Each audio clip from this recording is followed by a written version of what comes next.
मान्यवर, अभी एक फैशन हो गया है आम्बेडकर आम्बेडकर आम्बेडकर आम्बेडकर आम्बेडकर आम्बेडकर। इतना नाम अगर भगवान का लेते तो 7 जन्मों तक स्वर्ग मिल जाता। अच्छी बात है। जय भीम, जय भीम, जय भीम। अमित शाह माफी मांगो, माफी मांगो, माफी मांगो। अमित शाह माफी मांगो, माफी मांगो, माफी मांगो। अमित शाह माफी मांगो, माफी मांगो, माफी मांगो।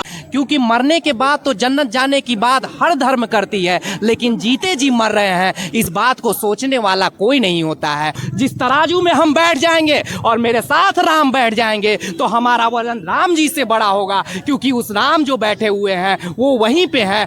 हम तो वही बेवकूफ़ और पागल हैं जो आपके बात पे डिबेट कर रहे हैं। ज्ञानी लोग से पूछिए, हमसे पूछने ही क्यों आ जाते हैं, अपना समय भी बर्बाद कर देते हैं।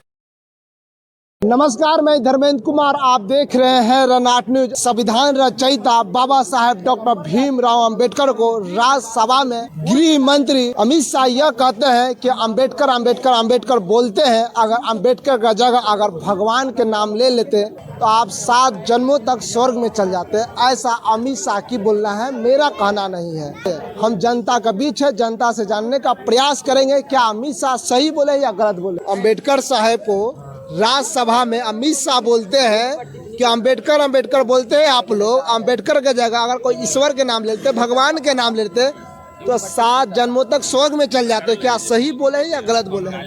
देखिए, सबका अपना विचार होता है। वो शुरू से ही पूजा पाठ करने वाले थे अपने शाह जी।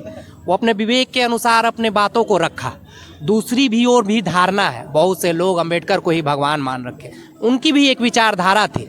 तो जहीं भी वो बात बोलते हैं, जब हम अपनी बात को दूसरे के अनुरूप नहीं रख पाते हैं तो किसी को तकलीफ लगती है और किसी को अच्छाई लगती है, बुराई लगती है, यही तय होता है। वहाँ पे एक धर्रे को तो अच्छा लगा, दूसरे धर्रे को बुरा लगा। क्यों बुरा लगा भाई? क्योंकि आज भी अंबेडकर को मानने वाले, अंबेडकर जी को मानने वाले बहुत बड़े, क्योंकि मरने के बाद तो जन्नत जाने की बात हर धर्म करती है, लेकिन जीते जी मर रहे हैं इस बात को सोचने वाला कोई नहीं होता है। और इन्हीं बातों को जागृत जब किया जाता है तो शिक्षा की अलग जगाई जाती है, और इसी शिक्षा की अलग जगाने के एवज में अंबेडकर जी को एक दर्जा दिया गया भगवान का, और उसी भगवान के दर्जे को मानने वाले अनुयायी बहुत ज़्यादा हो गए हैं। तो ये मानसिकता विकृत जो पैदा हो जाती है कुछ लोगों में, वो मानसिकता निकल के आती हैं। कोई गलत और सही नहीं होती है, सदन बोले चाहे कहीं भी बोले, हम की हर की भावनाओं को अपने अनुरूप रखना चाहिए, हर का आदर होना चाहिए, चाहे वो अंबेडकर के रूप में हो, बाबा साहब अंबेडकर के रूप में हो,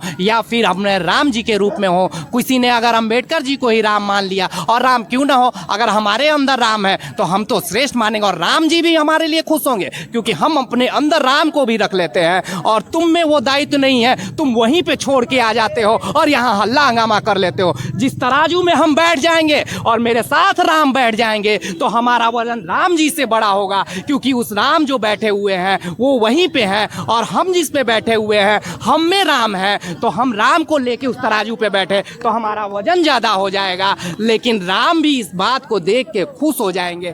लेकिन हमें तो डिबेट इस बात पे करनी है कि किस तरह से विमर्शता फैले, लोगों में इस तरह से चेतना करे कि वो कुछ अलग अलग डिबेट करे। जागृति किससे आएगी भैया? तुम्हारी जागृति शिक्षा में है। तुम अंबेडकर जी को भगवान मान लो, क्या फर्क पड़ता है? भगवान मान के पूजो, शिक्षित हो। अगर शिक्षित हो जाओगे तो हर भगवान तुम्हारे लिए एक समान हो जाएंगे। वरना आप समझ लीजिए, मस्जिद के बाहर खड़े हुए गरीब या फिर मंदिर के बाहर खड़े हुए गरीब वो नहीं देखता है कि किस भगवान के सामने हम खड़े हैं, उसे तो रोटी की भूख दिखती है। और हम जैसे पागल लोग डिबेट कर रहे हैं, अरे उस पहले भूख को मिटाना होगा, उसके बाद शिक्षित होना होगा, रोजगार लाना होगा। क्यों इस तरह के चर्चे को हम लोग भड़ास के ऊपर बढ़ाए जा रहे हैं? जिसको जो मानना है मानिए ना भैया, आपकी श्रेष्ठता उसमें है तो आप उसमें श्रेष्ठता सिद्ध कर लीजिए, हमारी श्रेष्ठता आस्था उसमें है तो हम उसमें सिद्ध कर लेते हैं। शिक्षा का अलग जगह दीजिए, जितने शिक्षित हो जाएंगे स्थिति परिस्थिति बदल जाएगी।